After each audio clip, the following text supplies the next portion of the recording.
Hello friends, good day, welcome back to DIECAST Domination. This is Dev coming to you, and I hope you guys are enjoying your lovely, bright day. Thank you so much for tuning in to today's session.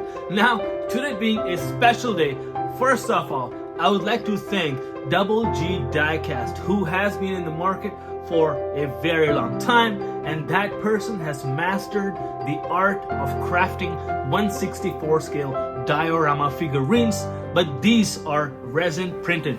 Very accurate, the details are top notch.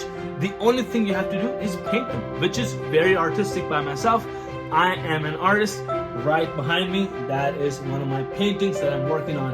So, without further ado, let me show you guys some of these figurines to blow your minds off, and then let's paint a couple of these figurines, bring them to life. First of all, I will be dropping the link down in the description for these figurines so you guys can straight go purchase them through DoubleGDiecast. And I would also make sure that you guys get the information that you require in terms of what you need to be able to paint these miniature figurines. So let's get started.